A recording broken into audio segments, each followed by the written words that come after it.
Part 2 of our version 43 patch note review.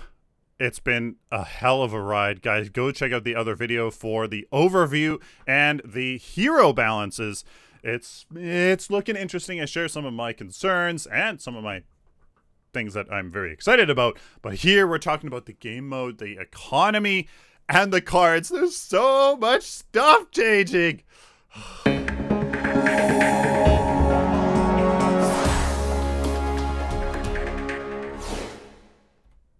Mirrorless Action is a game and screen recorder that offers the lowest megabytes per frame, the lowest computer resource usage, and the highest FPS recording. Check the link in the video description to learn more. Hello ladies and gentlemen, welcome to part 2 of our version 43 patch note review video. Let's get going with the game mode and economy. The towers receive a full visual rework.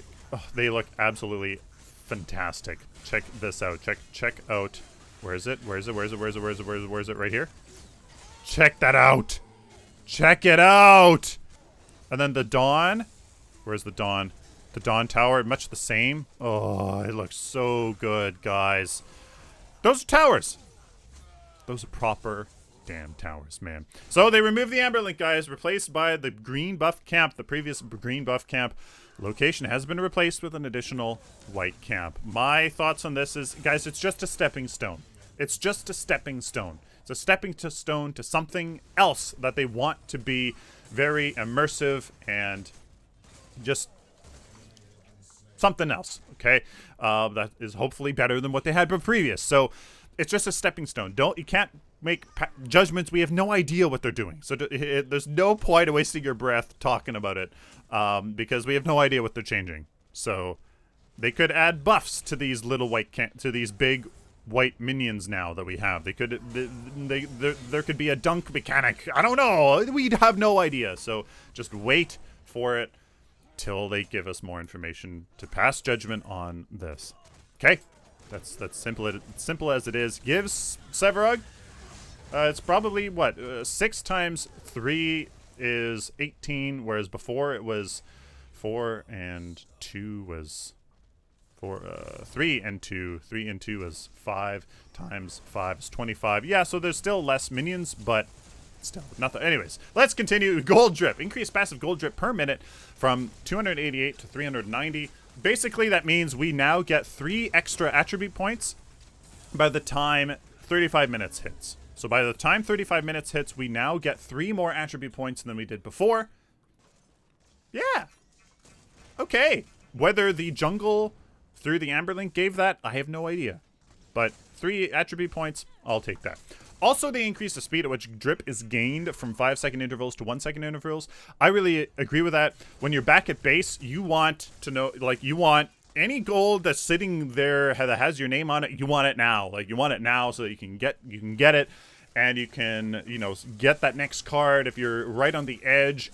Yeah. That perfect. Hero kill bounties. Increased the base hero kill bounty from 455 gold to 550 gold. You simply gain more gold now from killing somebody, but they've reduced the hero kill bounty net worth bonus from 1% down to 0.6% of the total gold that your enemy hero that you killed has earned. So if they had 10,000 gold that they had gotten, you would get 100 extra gold before on top of the kill.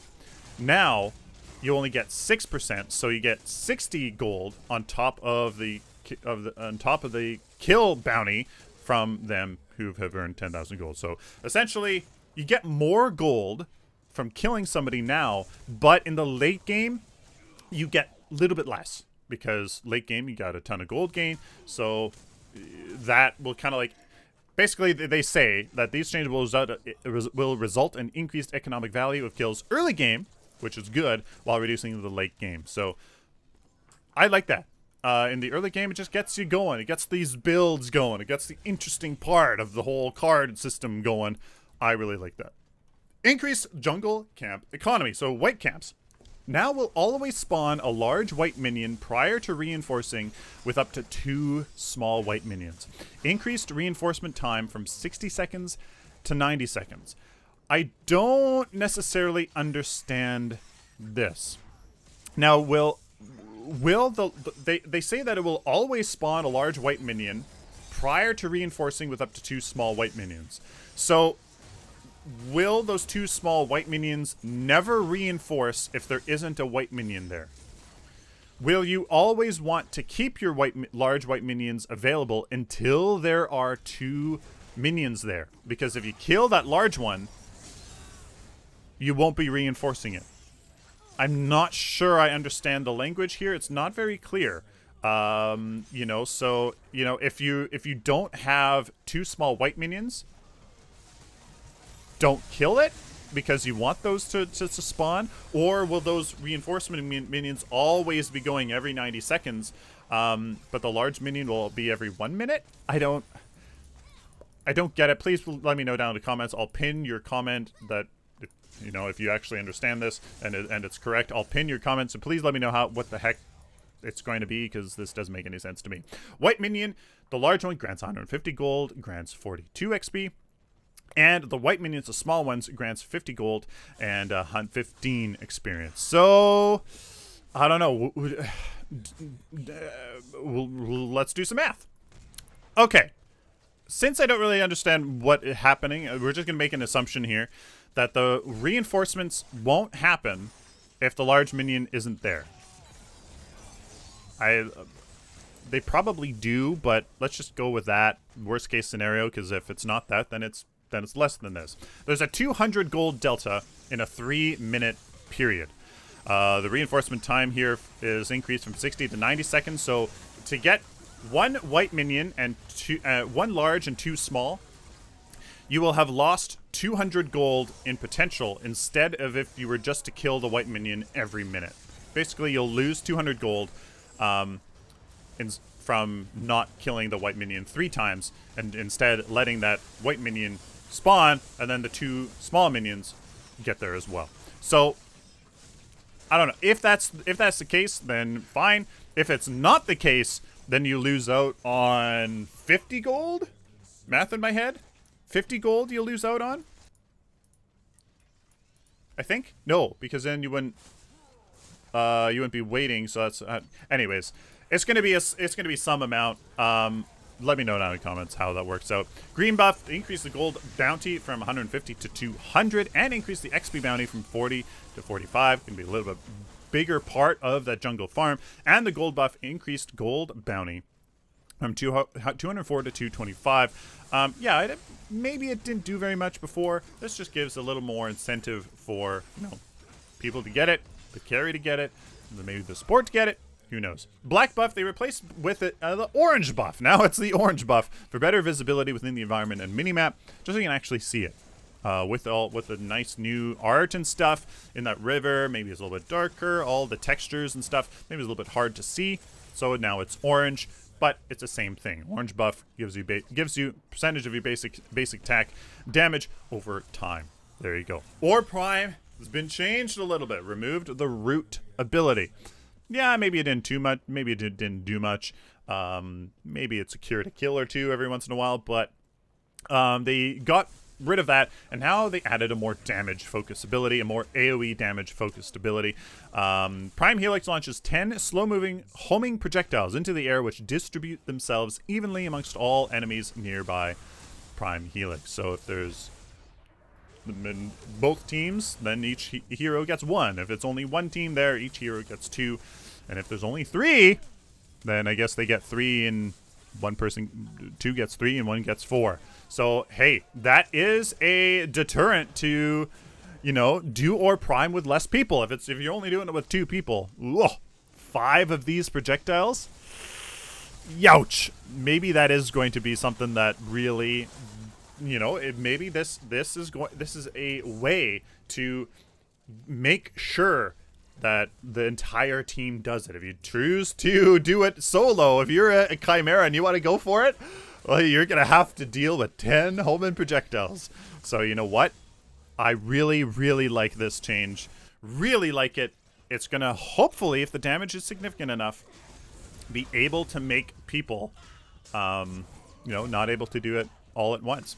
And they updated the order in which Orb Prime casts abilities, which will help with this even further, and I'll show you why. The old order was the knockback, slow cone, and the root. So especially a Chimera, who's probably one of the ones that can solo prime the most, you would knock back and you would lose your stacks. And then slow clone and root, that didn't matter, whatever. But now the new order is, not only will you not have your stacks, but you got to deal with 10 projectiles right off the bat. With Chimera, who has low mana regen anyways right off the bat, hey, that's going to really help. So you gotta absorb that right away. Yeah, maybe you can use, you know, Arcane Dancer or something like that, but still, you still got to deal with the slow cone and then the knockback as well. So, I mean, yeah, that is a really good change. I like it. Hopefully, that deals the issue of people soloing or duoing Orb Prime. I still... My what Orb Prime should be video still stands. I still think it should be like that in a little bit of a way. In the video description, I've kind of changed what I envision Orb Prime to be, so check that out. But hey, we'll see. And the lane minions here, the spawn schedule has been tweaked. Increase the amount of time before minions are added to the waves. Minions will now be added on the 22nd, 38th, and 58th waves. Previously was on the 19th, 31st, and 48th waves. In the late game, that's significant. In the early game, not necessarily so much.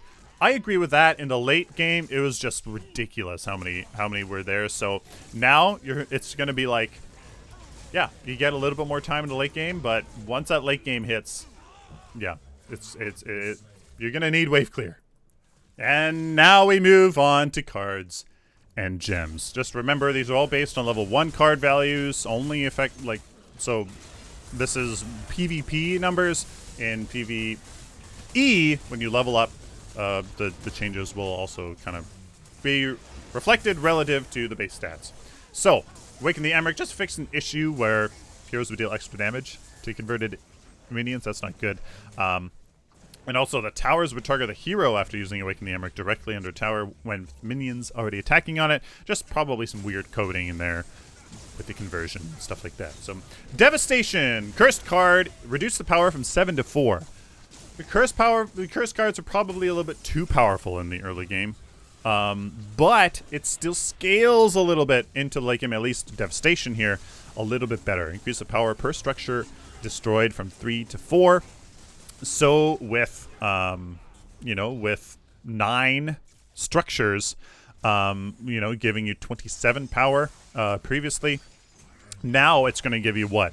36 power. So that's a good change. Yeah, maybe it is a little bit too powerful. Games are ending too quickly. Maybe it was a part of the issue, but hey, Epic has the data for that. I'm sure they do, so I trust them. Find or play things. Reduce cooldown from 90 seconds to 80 seconds. I like that. It's a good card. I think people don't use it that often because maybe of that cooldown. So there you go. Grinning Spectre increased the true damage from 300 to 350. I didn't see very many people use it, and that true damage is really important because remember, if it gets you under 15% total health, it executes you. So that 30%, that 50 damage, probably going to really help that. Lord Volstock, increased experience gained every 10 seconds from 12 to 14, 20 almost 20%, 18%-ish. Increase there, and increase the gold lost every 10 seconds though from 60 to 100. Okay, so that is, that's a nerf, technically, because you are getting less value for the gold that you lose. You get more experience, but there's less value there. So, okay, yeah, Lord Volstock, again, very, very, very, very, very, very, very powerful. As on somebody like a Countess, even on a Shinbi, I've seen it a few times. They just level their abilities and they're just completely destroying people in like 10 minutes. So like, yeah, maybe that is there. I like that. Nameless Cursed reduced cost from 3 vitality 9 intellect to 3 intellect 8. That was a typo. 3 vitality and 8 intellect. Nameless Curse, really strong. I really liked it. Really good card on Morigesh just to add to that damage over time effect. I really like that. And increases the damage dealt per second from 60 to 65. They did reduce the duration of it, I do believe, down to 16 seconds from 18. So 5 times the 16 or whatever. Yeah. 80 extra damage. 80 extra damage for 1 less vitality. Probably pretty darn good. Possessed Sprykin increased the power from 6 to 10. Oh boy. So an already very powerful card got more power. I don't know. I don't know about that one. Let me know down in the comments what you guys think of that. Sorvuk Initiate increased the cooldown from 35 seconds to 45 seconds. Yeah. It's a strong card. And you know what? I agree with that. They probably have more data to validate that, but my gut says that that also is good. Veil Stepper now grants 5 power. You didn't see it too much, just because it only gave attack speed. So attack speed and basic armor, I do believe, something like that. Now grants 5 power, attack speed, and some basic armor. I think that's going to be good, really quite good. I really want to try. I really wanted to use Veil Stepper before, but it was just kind of like, meh. Kind of just meh. So there you guys go. Warlock's Burden, increased max mana restored per second from 2% to 3%.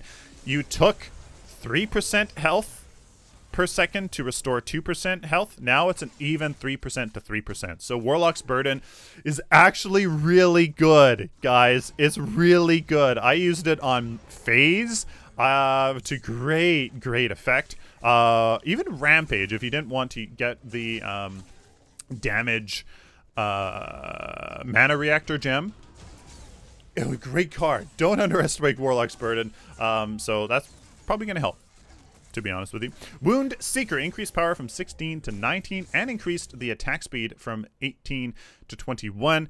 Make that a little bit more viable. Wound Seeker, I believe. Let me check. Yes, it was the one I was thinking of. It increases your damage on critically wounded targets because it ignored basic armor, and it also applied blight to critically wounded targets. So somebody like Kalari trying to finish people off, anybody really trying to just finish people off, a bit more viable. Yeah, that power and attack speed probably brings it more in line with similar cost cards. Now here's Knowledge. Echelon Soldier fixed an issue where players were able to damage enemy heroes without exiting the Shadow Plane. Not sure how that would happen, but there you go. OPD Militia. Damage was being properly displayed in recent damage report. It does a lot of damage, so that's really nice to see. Sleeper Agent reduced cast range from 1750 to 1100. I think that's way more viable. You know, you actually have to get close to somebody to use the card. You can't just use it like 1700 units. That's forever away. So I like that, to be honest with you. Makes it a little bit, makes it just more. There's has to always be a detriment to doing something. There has to be a positive and negative. There has to be a balance in there. Soldier of Fortune increased cost from 2 intellect to 500 gold and 4 intellect, so it's 4.5 attribute points. Increased the gold bonus though from 150 to 175, and increased the bonus experience from 30 to 35. So there's now always a cost to equip it. You can't just equip it and de-equip it. Equip it and de-equip it for free. You can't. You always have to spend 500 gold. So, you know what? I kind of like that. I used Soldier of Fortune as one of those cards that I exactly just said. Like, sometimes you put it on, sometimes you don't. Sometimes you put it on, sometimes you don't. As you're transitioning, you kind of just throw it in there. I like that. You have to commit to it. There's a, you know, there's a point where it starts to pay for itself. You got to use it a couple times and, you know, go through that cooldown. I like that. There also have to be checks and balances, like we just said, for a Sleeper Agent. Static Trap adjusted the cost from 3 agility, 4 intellect to 2 agility and 5 intellect. Very interesting. I like that, actually, because I always felt it was a bit odd that you had to go into agility, as it gives you power and mana regen, I think.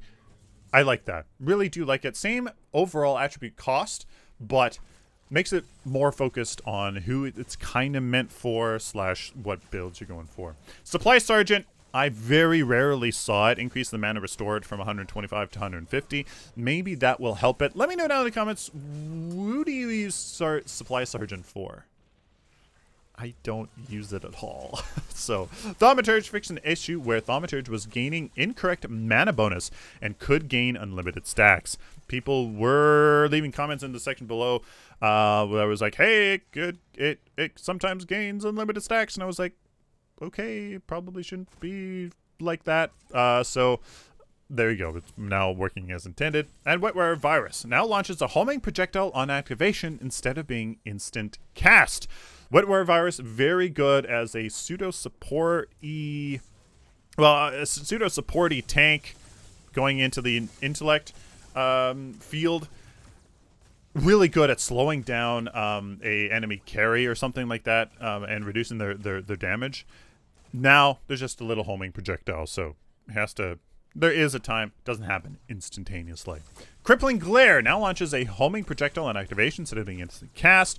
So that projectile can be, you know, not interrupted, but somebody else can step in its way and reduce the cast range again from basically no detriment to using it to, well, you got to get close. You got to get kind of close to somebody to use it.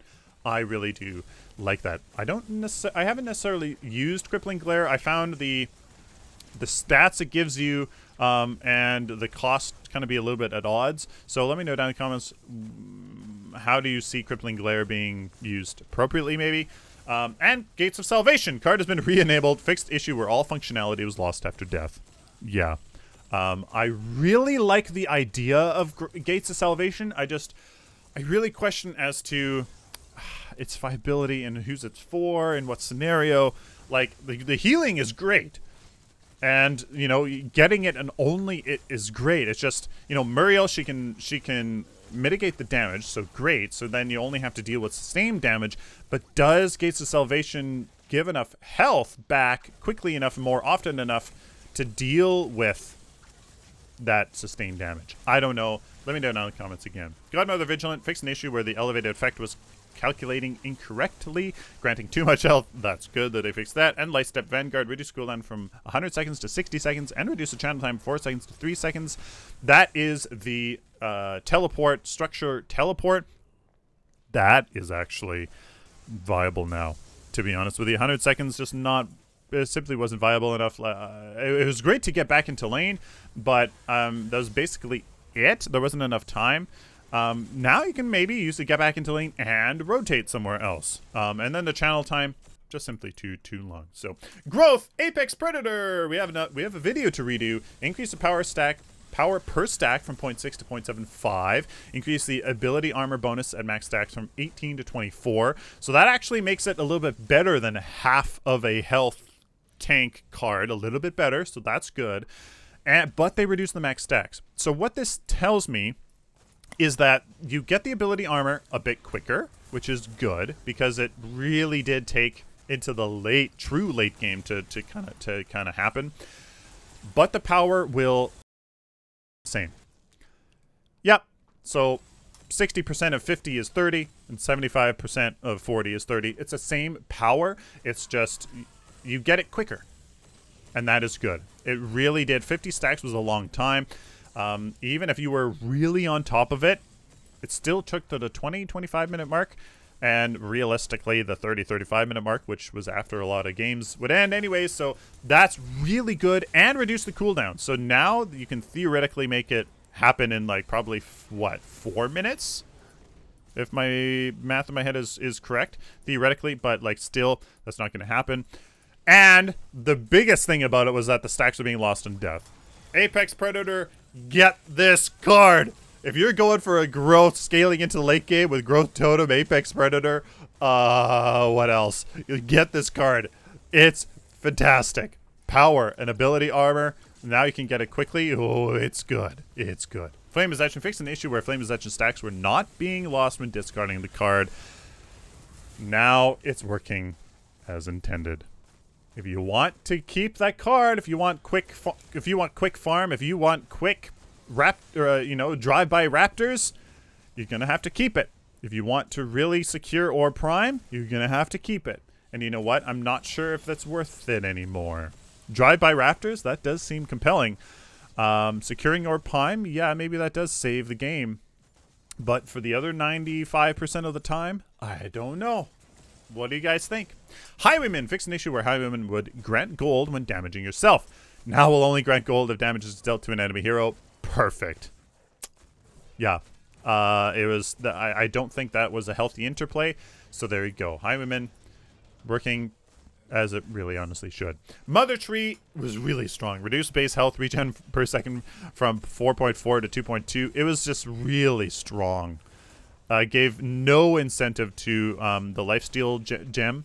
Really, there was no point, because as soon as he got Mother Tree, you know, like 1,000 gold later, you could get Mother Tree and get all the health regen you possibly need. Yeah. And now grants plus 50% mana regen. I haven't done the math, obviously, to tell which one was better before or this now 50% mana regen. My gut is telling me that is better than before. Sprykin, especially on those that could definitely use mana. Sprykin fixed an issue where Sprykin was getting less than the intended amount of healing. Never really felt that, but that's important. Tyrant, reduced the power from 15 to 10. It was really strong. Increased the power per stack from 0.4 to 0.75. Increased the max health bonus at max stacks from 150 to 200. Now that is in line with other cards, but reduced the max stats from 50 to 35. So, interestingly enough, the power hasn't changed much. Before you got 35 power, now you will get 36 power. 0.75 times 35 plus the 10 you get is 36.25. So you get 1.25 more power than before, but you get it much quicker. That's the important part. You get it much quicker, at least, you know, once you get past the 5 that you lose off the bat, but you get more health. So I'm thinking that around the midpoint of Tyrant, between being not at full, like from 0 to 35 stacks. 0, you're gonna be a little bit less power, which is fine. I mean, it's not that expensive of a card. In the midpoint, you're probably gonna get a little bit more than before. Then at the late,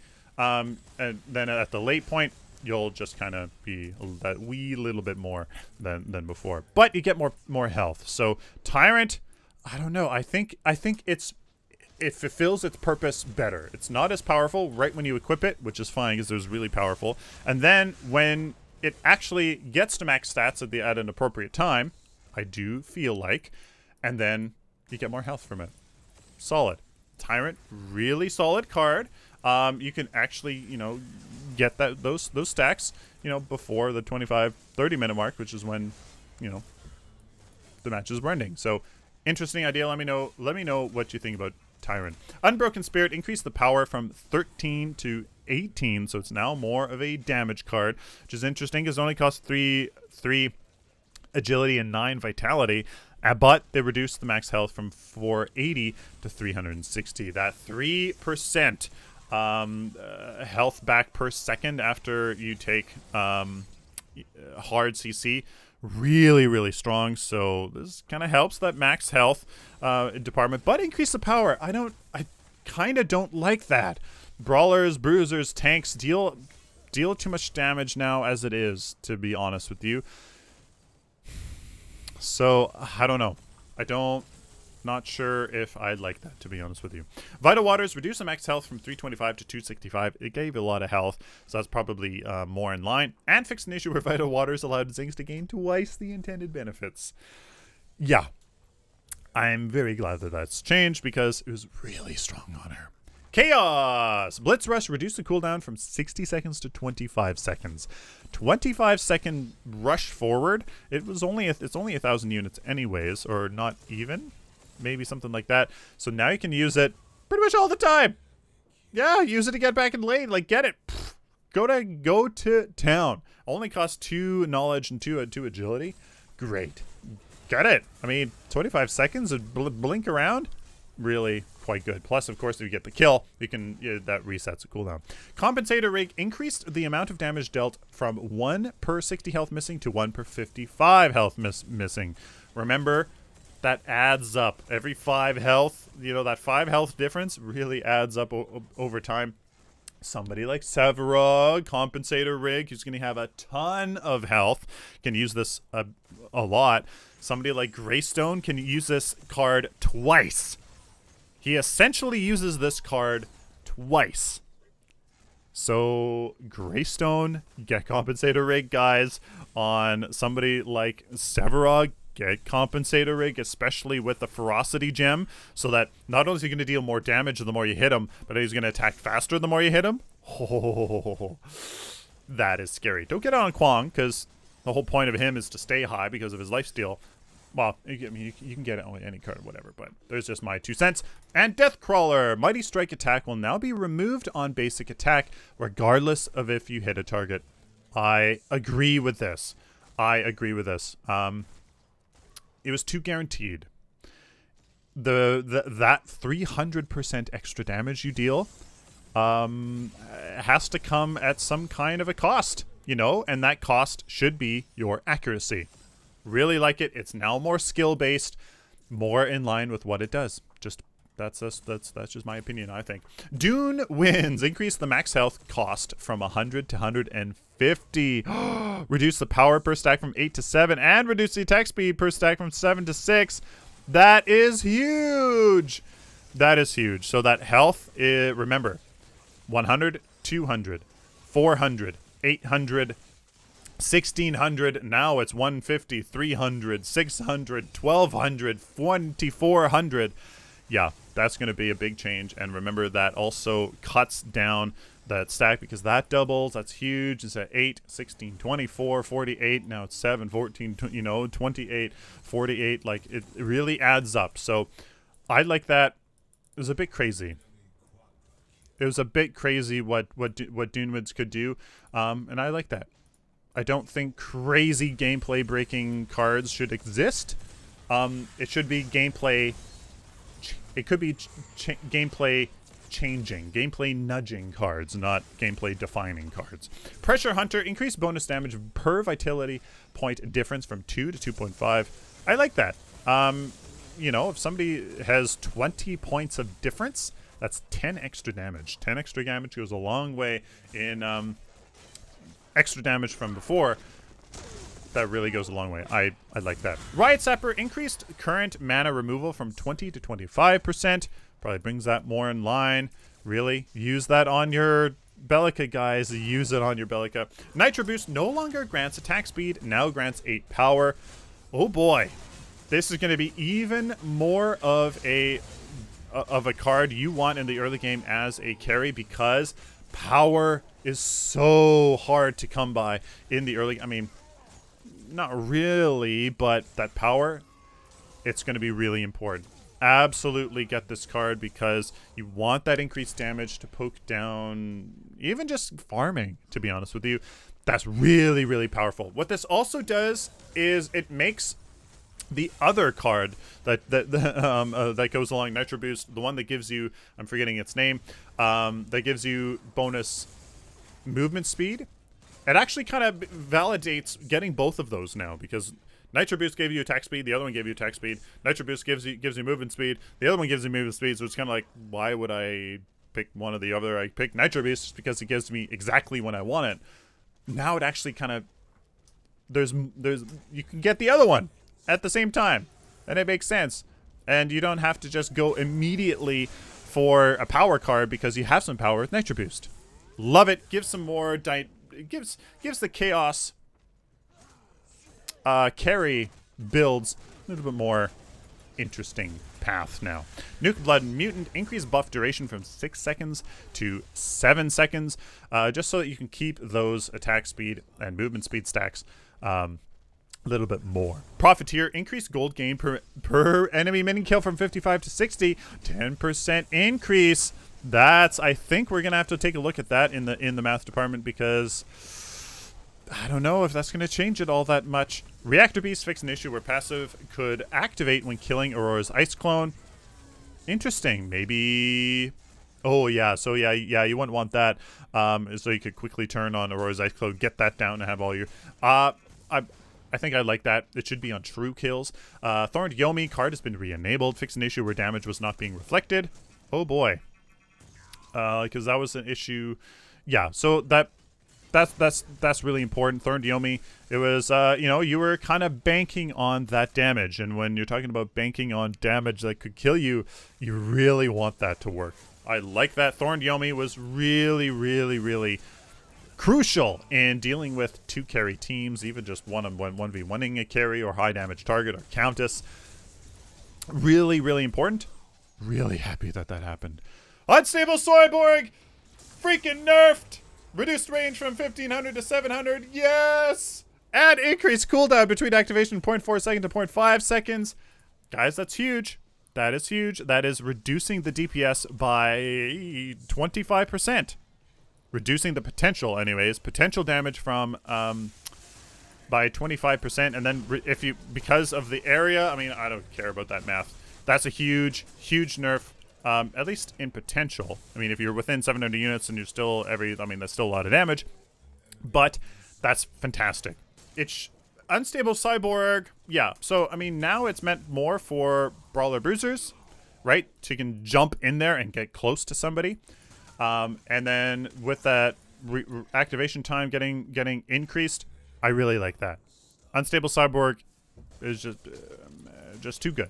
And I really like this. Now you can actually, you know, stand outside of its range and not get completely obliterated by it, right? So ranged attacks, much more counterable for Unstable Cyborg.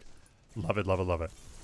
So there's some card system bug fixes and polishes. Fallen cards will no longer break you out of ability targeting when activated. Unstable Cyborg. So some of those actives that when you press, you say you are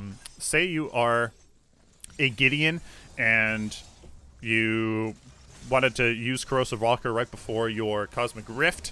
Well, you would have your Cosmic Rift up, and then you'd use Corrosive Walker, and then you would come out of your Cosmic Rift. So then you're like, oh, what happened? So you have to repress your Q and all that stuff. I like that. Sometimes just the way that you can easily use your abilities and cards, I really like that. And adjusted visual effects for improved gameplay clarity. Sometimes it's just not clear whether stuff happened. Now, gems. These are big. Some of them anyways. And it's really interesting. So, Consume the Dead. Reduced the healing based on target max health from 15% to 10%.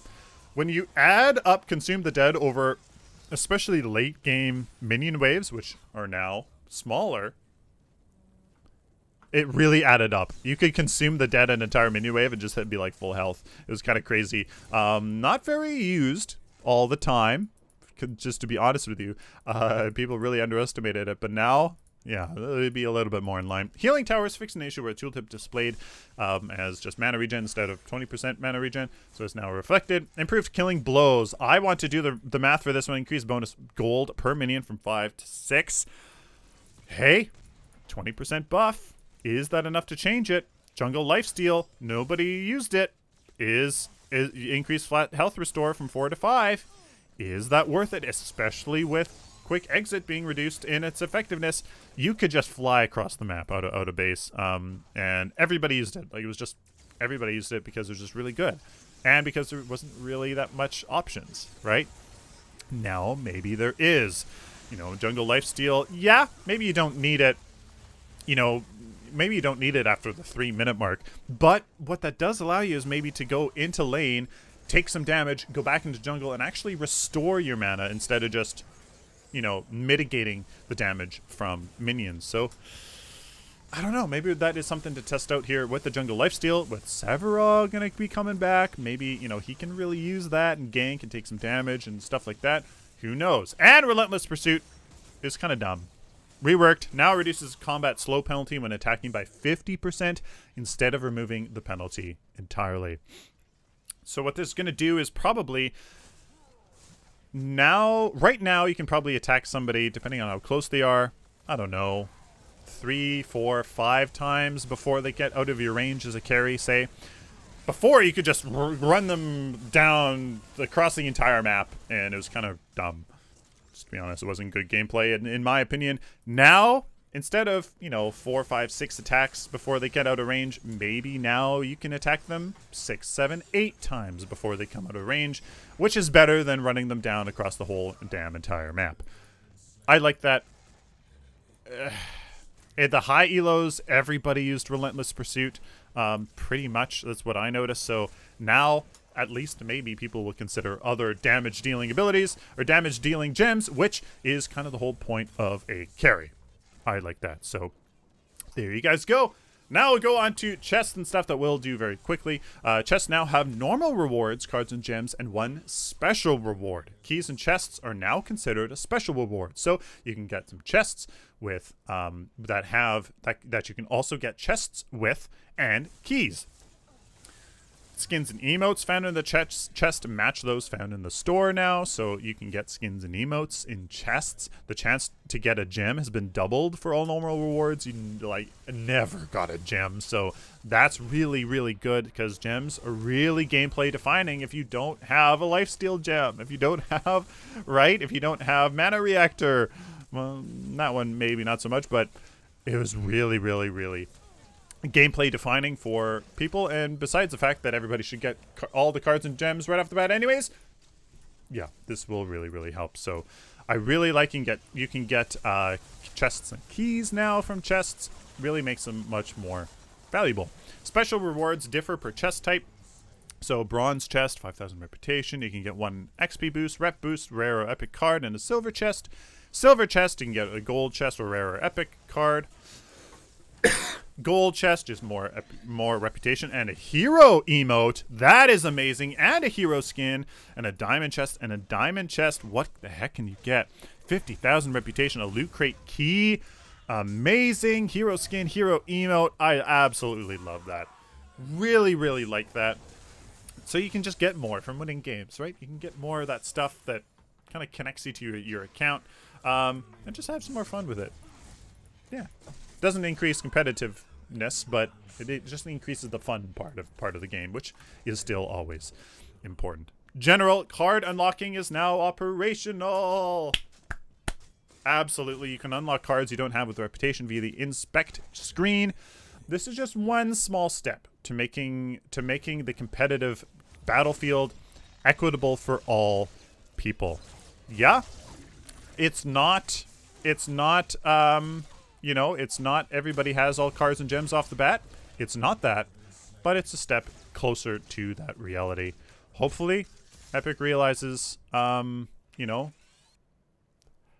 that being the most competitive means having the, you know, the most competitive system, and the most competitive system is where everybody has the same cards and gems. That's just fact, I think, and hopefully they, I don't know. Hopefully they choose to do that. Hero leveling XP has been reduced for ranks 1 to 4. That means that, you know, leveling your masteries from ranks 1 to 4 has been reduced. I like that. Just kind of get people more invested in it off the bat. And they adjusted the starter decks. Woohoo! Agility Bruiser, Agility Burst, Agility Control, Vitality Tank, Initiator Fighter. Tank, obviously, just so you're unstoppable. Initiator, probably more damage, and more a little bit of control. And the fighter, just a mix of some, obviously, tankiness and some damage, and intellect burst, control, and support. Only thing there is I'm wondering, you know, what your melee supports. You know, melee support tank, initiator. Probably not fighter. I just want to see what cards are in those. And I hope that they have more than 8 cards. Heroes have all been assigned 3 of the above starter decks. Some heroes have mixed attributes. And all cards and gems newly added to starter decks are now marked as starter cards and will be added to all accounts. Interesting. Okay, so new total 47 cards and 26 gems. So it looks like starter decks, starter account you know, collections have more cards and gems. Perfect. Great. Fan-freaking-tastic indeed. Gem inspection screen as added, so you can actually look at your gems besides going into the whole, like, collection, blah, blah, blah. Added a card collection tutorial to introduce cards after your first match. Yes! Good! Added 10-second pre-spawn in-game chat notifications for River, Gold buffs, Raptors, and Orb Prime. Oh! Interesting. Added 10-second pre-spawn in-game chat notifications. So it automatically lets people know. Whoa. What do you guys think of that? Should the system help in that regard? What do you guys think? Whoa, I don't know what my thoughts are on that. I mean, if the system can help out, sure, but I mean, maybe the system should let people display their skills and knowledge about, you know, spawns and stuff like that instead of giving it for them. Interesting. What do you guys think? Auto run has been added. Kind of covered that a little bit, but once the user gives movement input, ability uses input, or cancel input, it will stop. Default key on numboard on your keyboard is numlock. That's I don't know if I like that, but I mean, I guess you could just be moving and move your mouse hand to click numlock. That's fine, I guess. Controllers can find it under team comms as L1. An end match cinematic added. This Victoria cinematic only displays the core explosion, not the heroes. That will be added, I'm sure. They said that stuff is happening later. Polish and bug fixing. Card shop now only considers attribute point effects and card effects when calculating the bonuses for stats on the stats panel. No more giant HP MP region numbers when standing in base. Good. So you can, it's just way more clear. Gems will now always appear in ranked order in the attribute display. Tooltips, previously gems could appear in a different order depending how they were added to the pack. That's good. Fixed skin variation tooltips. And previously, if a targetable card was set to the cancel button, the card could not be cast. And a whole bunch of stuff to the loot crates, guys, for this week. And some more general fixes. My goodness. So some of these are actually more visually impactful than you might think. Water visual effects updated to work areas. There wasn't really anything before, which was kind of sad. Grass rendering is now support on multiple view distance qualities and is support on PS4 as well as PS4 Pro. If you're having trouble with it, I guess you can reduce that. All ranged heroes use new and improved smoke trail visual effects. So there's going to be like cool smoke from guns and stuff. Really cool. Many heroes have had visual noise reduced in their basic attacks. Just to make it a little bit more clear, instead of huge like slashes in the air and colors and blah. Just make it a little bit more clear. Visual effects intensity of basic attacks have been adjusted for new monolith post-processing settings. I hope it's really been optimized as well. Projectile sizes changed to reflect more precise targeting. Should be much easier to target specific minions with basic attacks when playing heroes such as Howitzer. His basic attack is it's a freaking missile. That's what it is. It's like a missile. So it should help. Gideon, Muriel, the Fae, Phase, and Decker. Projectile world collision from 30 to 10. So their projectile is just smaller so that you can make it sneak by. Sorry. You can make it sneak by, you know, walls and stuff a little bit better. And projectile overlap collision from 60 to 40. Not sure what that means entirely, but probably just makes it better to use. Howitzer, Morgesh, and Iggy. Projectile world collision from 30 to 20 to account for physical projectile size. Iggy's the fireball. Morgesh, it's a knife. Like, it should be like super duper tiny. It's a knife, right? Howitzer, it's a missile, so that makes sense. Projectile overlap collision, just smaller to make it just easier to hit things. I really like that. Sparrow, projectile overlap collision from 40 to 35. It's an arrow. Arrows are super tiny. It's a magical arrow, but still, change in order to match other carries and projectile visuals. All right. Gadget, Belka, and Zinx. Projectile world collision to 10. Belka are bullets. They're incredibly tiny. Gadget is a energy ball, and so is Zinx. So there you go. Just, it's going to help with visuals. We're actually hitting things, and that's a good thing. That's a really good thing. AI! I'm really excited about AI for some reason, even though I don't play it, because I want it to be better. There should be no excuse, like, computer should be better. Like, there should be like an impossible mode where it takes like, where it's actually like a true accomplishment. People rejoice when a pro team wins against an AI. That'll probably never happen, but AI heroes are now less likely to use abilities against minions. That's good. They just waste their mana for no reason. AI heroes will now choose from a wide variety of heroes. Good. It was what it was always what? The Fae, Yin, Crunch, Rampage.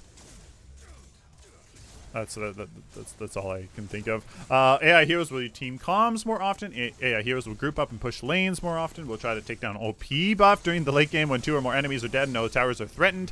Please help them. This is their first time fighting Prime. Actually, it wasn't. There was a game where I had them fighting Prime. I was like, the heck? What? Fix an issue preventing AIs from attacking tier 1 towers in the later phase of the game. Good. AI heroes playing mid lane will attack river camps more often. Who jungle are more likely to attack green buff, less likely to attack white camps during the later phase of the game. Good. Changes to Wukong's primary role to off laner to off lane. Bots will back away from danger sooner. This will hopefully keep them alive a little longer. Bots will now spend less time at base pretending they're looking at the card shop. We hope this gets them back in the fight quicker. That's funny. AI difficulty. AI heroes now detect threats in the area surrounding them, allowing them to make better decisions. Attacking versus fleeing. Co-op and solo versus AI curve is now steeper. Intro is the same. Easy is halfway between intro and intermediate. Intermediate is roughly equivalent to what veteran used to be. And experienced and veteran now gives the enemy team health, damage, and regen buffs. That's a slippery slope. Like, just make the AI better instead of giving them other cruxes. Okay. For the meantime, I guess that's fine. I hope the AI just gets better, period, so that they don't need these. Because that has really... that can be really, really iffy when it comes to interacting with other cards and stuff like that. So I hope they just fix the AI, period.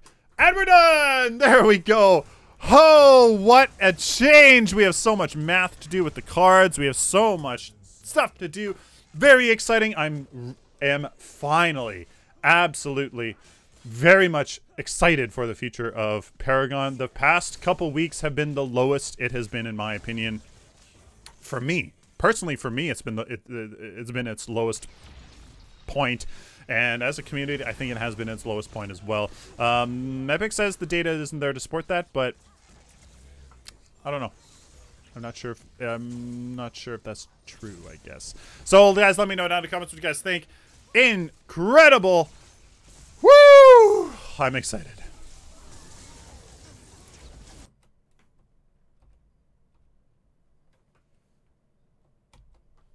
Patreon allows creators. Amazon is the tried and true way of shopping for anything you need or want at the lowest prices. Support the channel at no cost to you by doing your Amazon shopping through the link in the video description. So, ladies and gentlemen, please like this video if you like it, dislike it, share it with the community. Of course, guys, subscribe. You guys like this content, especially if you found it useful, especially, please subscribe so I can do it for you later. Lots of math videos coming with all these changes, stuff to look into. Really looking forward to that. Please check the video, just the link, all the links in the video description for my website, my decks, merchandise store, and of course my Amazon affiliate links. Thank you guys so much. Until next time, like always, guys, stay optimistic and positive.